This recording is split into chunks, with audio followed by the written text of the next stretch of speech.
What's going on, guys? In this video, we're going to be talking about opening an IRA in Fidelity. There are three types of IRAs we're going to go over. That is your traditional, your Roth, and then your backdoor IRA. You go to fidelity.com and you type on open an account. Here it is. We got our Roth and we have our traditional. And then we'll talk about the backdoor IRA, which is going to be important for your high earning salaries, people that are making over $129,000. Make sure to stick to the end. Or if you think you're going to be making over $129,000 sometime in the future, maybe a couple years down the road, again, make sure to stick to the end to learn about the backdoor IRA. But when you go to open an account, you have a couple of choices. You have your Roth and you have your traditional. Both of them are pretty much complete opposites. So for your Roth IRA, you are contributing after-tax money. So that's money that you've already been taxed on. You make $100,000 a year from your paycheck, then that paycheck is being taxed at whatever, let's say 35%.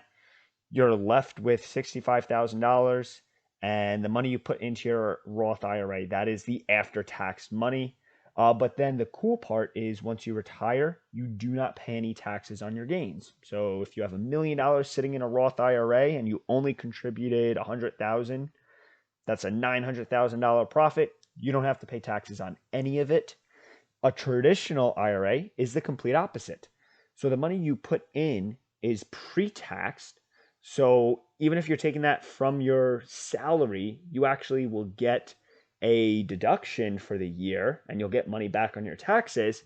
But then when you retire, you will owe taxes when you take distributions or withdraw from the account. Fidelity does a great job at explaining the two. I'll leave a link in the description so you can compare the two. And what's even nicer is their income requirements. It'll show you, and this is what we're going to talk about because this is really the heart of it and the important part. So this is for your Roth, and then this is your income limits for your traditional. Again, you can look on the link. We're actually going to jump over to the IRS website. So we know that we are looking at the most up-to-date numbers with the IRAs. And the first thing we're going to look at is your IRA contribution and deduction limits if you are not covered by a retirement plan at work. Okay, so if you don't have a retirement plan at work and you need to take things into your own hands, well, there's still some rules you need to follow with an IRA. So if you're single, head of household, or a qualifying widower, you can make any amount of money and then you can put in the full amount, which is $6,000 a year. And you could read, same for this, any amount. If you're married filing jointly, you have to make combined $204,000 or less to get your full deduction. And then you could just read down here and then see all of these different limits.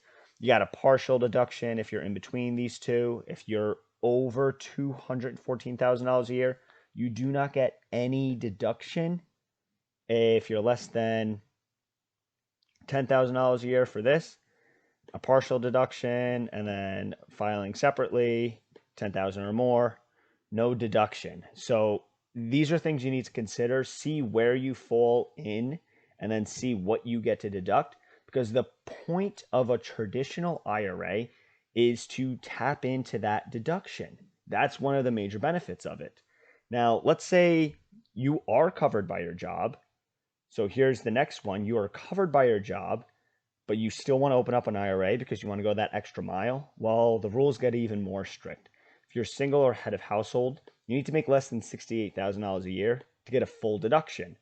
You need to make between $68,000 and $78,000 to at least get a partial deduction. And if you are making over $78,000 a year and you're already covered by a retirement plan at work, then you do not get any deduction. So there's really not that much benefit to an IRA.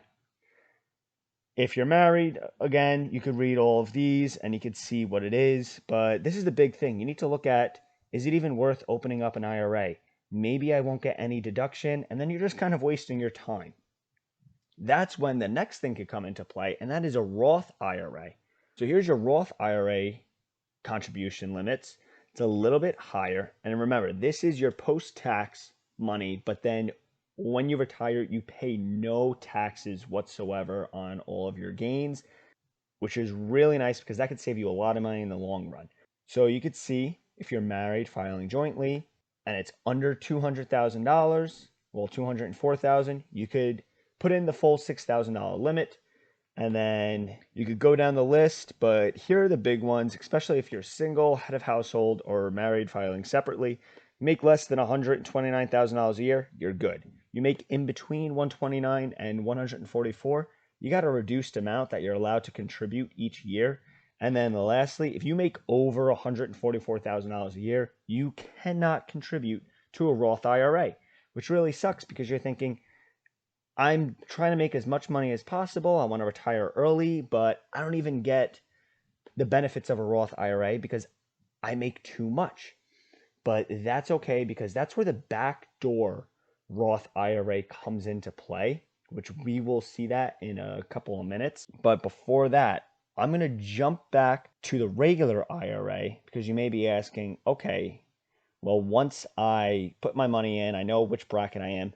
How much in taxes am I paying each year when I am taking these withdrawals?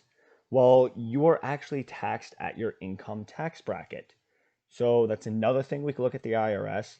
Here's all of the tax brackets. So let's say in your retirement, maybe you're still working, but you've reached the age limit where you could start withdrawing from your IRA. And let's pretend you're in the 24% tax bracket. Well, then anything you were taking from your IRA is going to be taxed. This is traditional IRA. You're going to be taxed at 24%.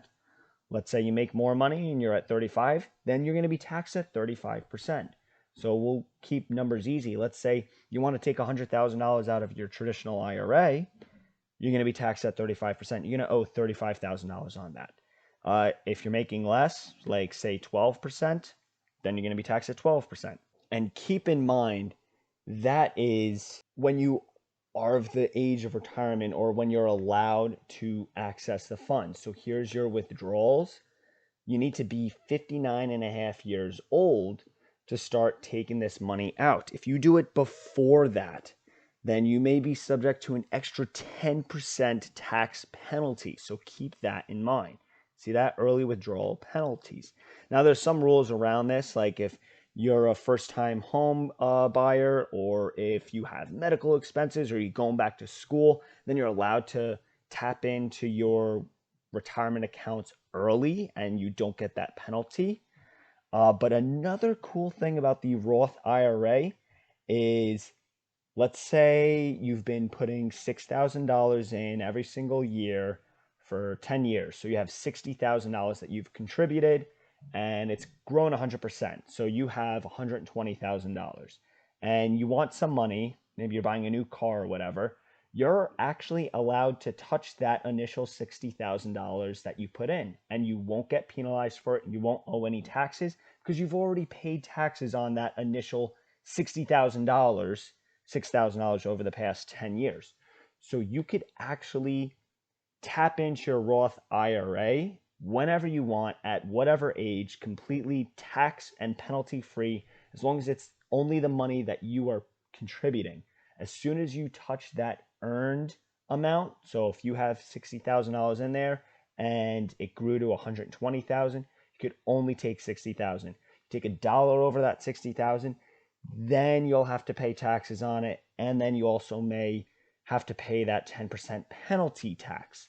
So keep that in mind. But now we're going to see what it looks like when you open up these accounts, and then we're going to talk about how a backdoor IRA works. And this is for the people that are making over $144,000 or even over $129,000. So you can see this is, I have two IRAs. I have my traditional and then my Roth IRA.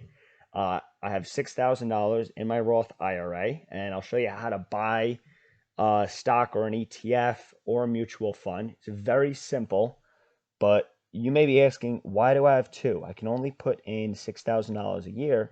Well, this is how you could create this backdoor IRA. So let's pretend I'm making $150,000 a year. Because that is over the $144,000 limit, technically I am not allowed to contribute to a Roth IRA. And on top of that, I will not get any deduction on a traditional IRA if I have a workplace retirement plan, which I do. I'm covered at my job with a retirement plan. So technically, I would get no deduction whatsoever if I'm making over 78,000. And then I won't even be able to utilize a Roth IRA if I'm making over $144,000. So here's the backdoor trick. With a traditional, we'll jump over to the traditional IRA. I could put the $6,000 into the traditional IRA. It just won't be deducted from my salary, so I get no tax benefit. But I'm still allowed to put in that $6,000 each year, no matter how much money I'm making. I could be making $1 million a year, and I'm still allowed to put $6,000 into a traditional IRA. Then I could go up to here where it says transfer. I could click on that, and then I could select the traditional IRA, which currently has no money in it because it's all in the Roth IRA.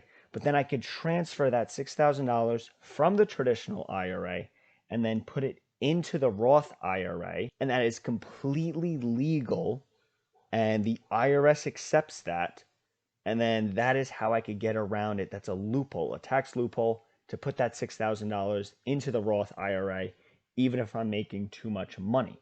And the only thing you'll need is to fill out a tax form. So make sure you have a good CPA that understands this. You just fill out a tax form so the government could see, okay, you did a backdoor Roth IRA. That's perfectly fine, and you're not going to be penalized for it. And if I'm remembering this correctly, I believe it is Form 8606. But again, consult your CPA, because I am not a CPA. I am also not a financial advisor. I'm just some guy on YouTube. But pretty much this is the form you need to show that, hey, I had some non-deductible contributions in my traditional IRA, and then I ended up taking that and put it into a Roth IRA. And again, it's completely legal. You're allowed to do it. This is right from the IRS site. They just don't call it a backdoor IRA, but that's just kind of the slang name that everyone calls it. But now that you understand your traditional and Roth IRAs, and again, super easy to fill out, to create an account on Fidelity. It's just a couple clicks of a button, you put in your information, and then you are good to go. Now you may be wondering, okay, great, I am funded. I have my money in my traditional or Roth or backdoor Roth. How do I buy a stock or an ETF or whatever? Well, it's pretty simple. Here's your main screen. You're going to go up here where it says search or get a quote. And we want to put some money in, how about the NASDAQ, right? The QQQ. You hit enter, and then here it is. It brings this up. And we could see right now the price is $294.98. We hit buy. And then I want to make sure it's in the right account. So I want it in my Roth IRA. I have $6,000 to spend. I could either do a share amount. Say I want 2 shares, 10 shares, whatever it might be. Or I could do it in dollars. So then you could have fractional shares. So let's say I want to put $3,000 even into the NASDAQ or the Qs. And then you hit preview. Oh, gotta do an order type. We'll do limit order. So we have buy dollars, limit 294.98. Good for the day. So estimated value, $3,000. We hit preview order.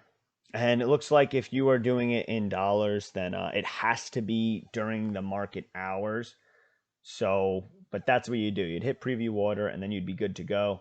Maybe you don't want to buy into an index fund. Maybe you want to buy an actual stock. So how about you want to buy some Apple stock? Then you just type in Apple. So here's Apple at $146. Same deal. We hit buy. So we could buy shares or dollars. Say we want to do a dollar amount. We want to put $1,000 into Apple. Market or limit. So if we do a limit, what's our limit price? It's at $146. So that's what I want to get in for. And then I would hit preview order, and then it would be good to go. So again, super easy user interface, at least in my opinion. And you could trade stocks, ETFs all day long in your IRA accounts, just like you can in brokerage accounts. But that's pretty much all I got for you guys. If you like this video, make sure to smash that like button. And as always, I will see you in the next one.